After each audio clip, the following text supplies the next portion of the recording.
I've got it! Come along, Wizard. Let's get to the box before her legion shows up. We need to travel back to ancient Krokotopia and step on it before it does any more damage. Just go through that door there. You shall depart as well for the afterlife.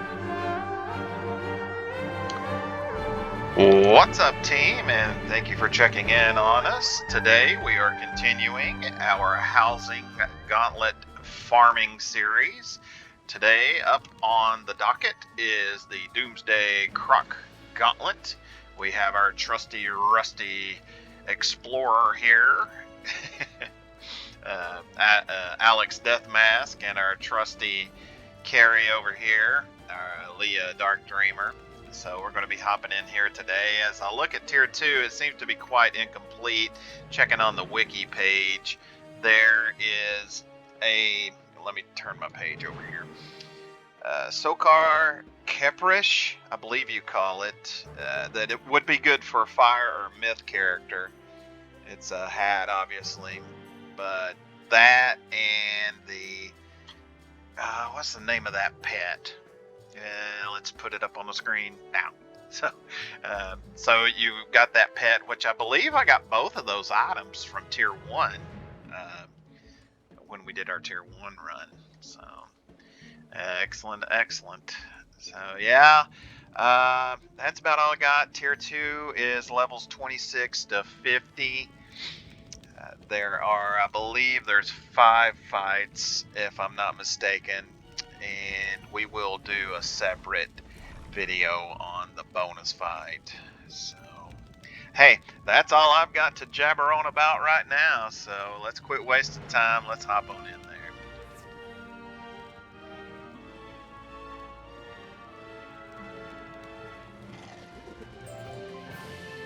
Wrapping up run 1. That wasn't a lot of fun.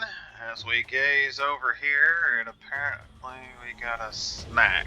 Up top, Lord, got an even worse snack. This one took us a little bit extra because we kind of lost track of our strategy from Tier 1, and the resist is a little bit stronger. Time Butterfly is myth, so that's causing us a little bit of trouble here. But anyway, let's hope that we can speed things up on the next run.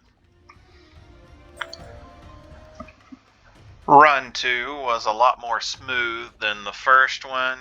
Nothing to be excited about on our Alex account here. Our Carrie did get a novice socket wrench, so maybe she can pass that along to someone else. Hopefully we've got things clicking a lot better, so let's move on and test that hypothesis.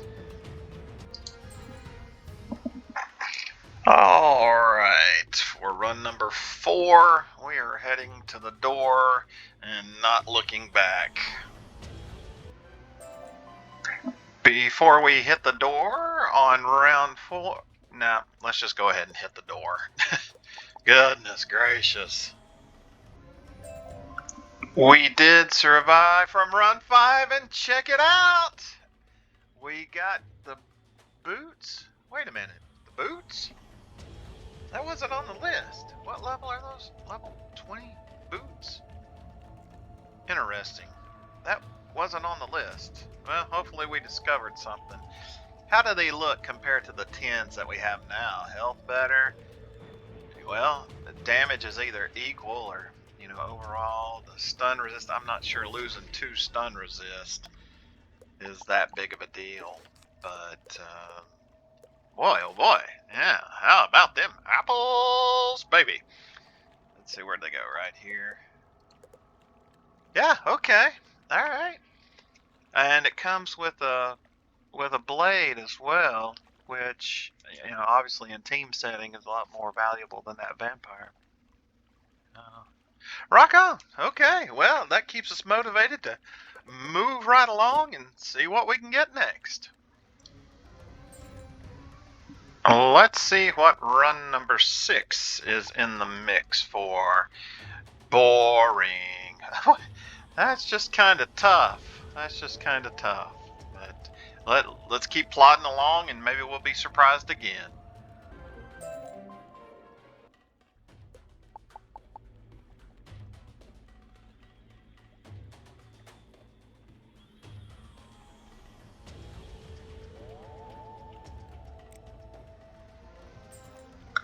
Run 8 was not that great before we even got to our finish here.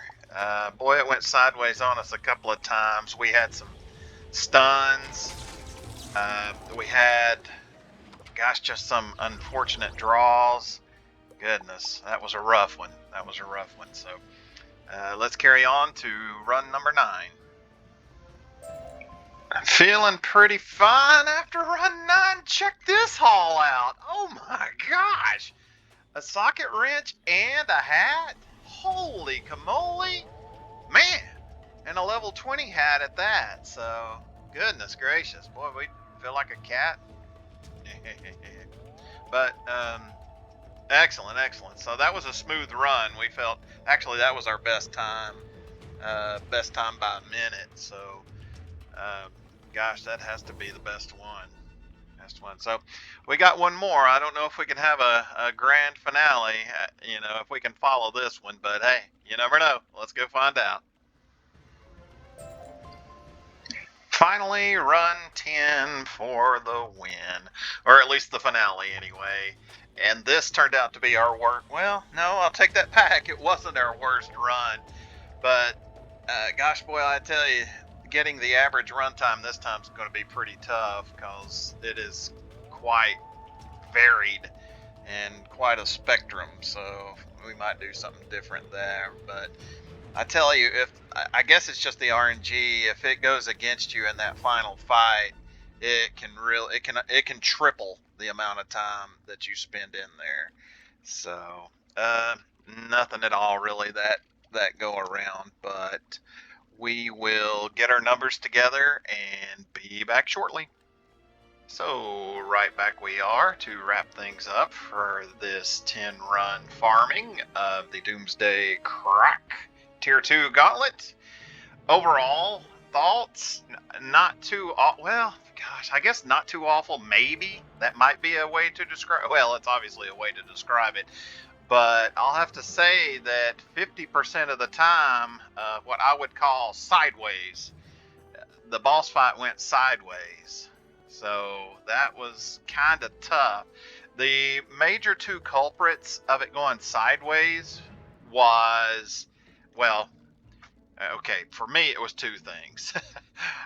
Forgetting to switch decks. So that was on my side. I had that happen a couple of times. And then with the time butterfly, you could get stunned, and that threw off the 3-round strategy there if you get stunned, obviously. And also tower shield. You can throw up a tower shield that tripped me up multiple times. So this was a tougher one. This was a tougher go about it. Had the most trouble probably out of all my runs here. The first run, I wasn't prepared. I didn't have my plan together, but after the first run, it was just bad luck by tower shields and getting stunned and stuff. So, well, hey, let me mention the 3-run strategy that I used here, okay? Well, 3-round. It's not, you actually use 3 rounds, but it doesn't end on round 3. So round 1, you're gonna pass, or what I did is I used, well, shoot, what's the name of that spell? Well, let me look right quick here. Flawless. Okay, so round 1, Alex here would usually either wand cast or ghoul on the boss, and our carry Aaliyah would cast Flawless on the first round. So second round you take out the minion. Third round you take out the boss, and then fourth round you AoE and take out the 2 minions. So that was how that worked.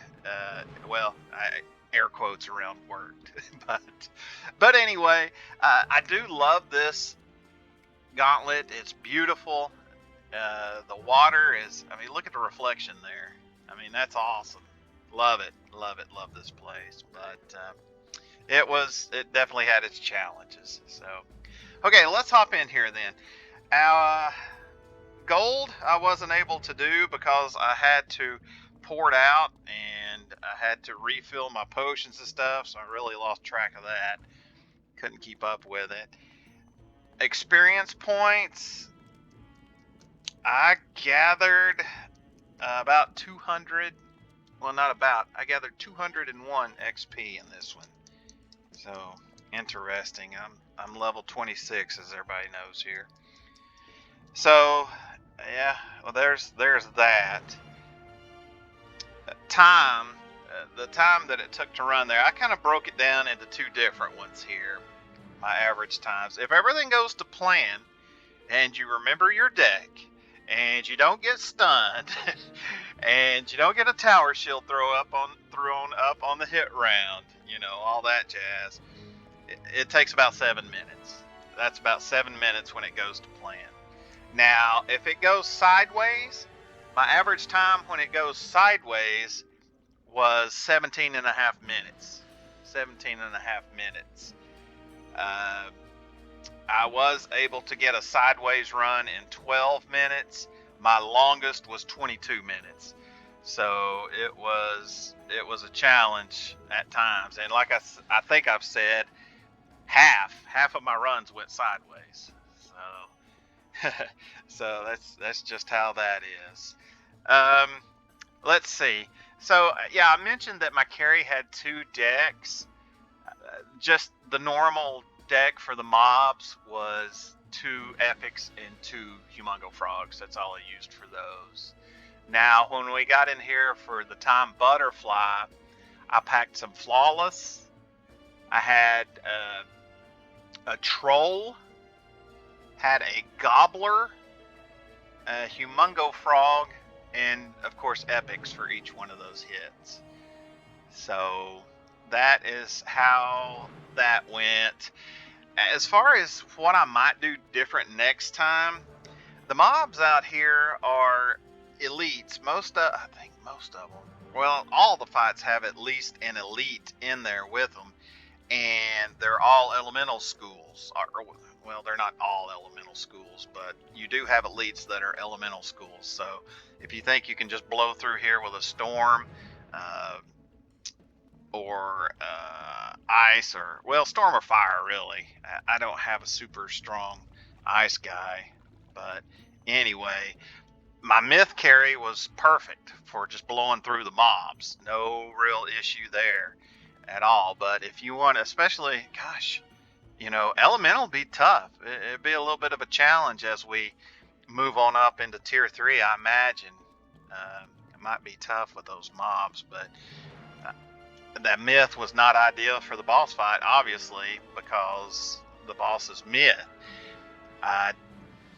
The way I got around that was with that, not infallible, with that flawless. That's how I got around that. So, anywho. Yeah, so let's just wrap it up here then, guys. Thank you for checking in on us and sticking it out all the way through the end. I supremely appreciate it.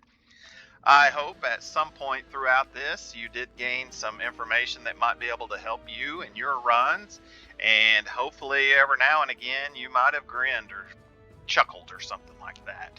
So we're going to get out of here at this point, and hopefully at some point soon I will see you in the spiral.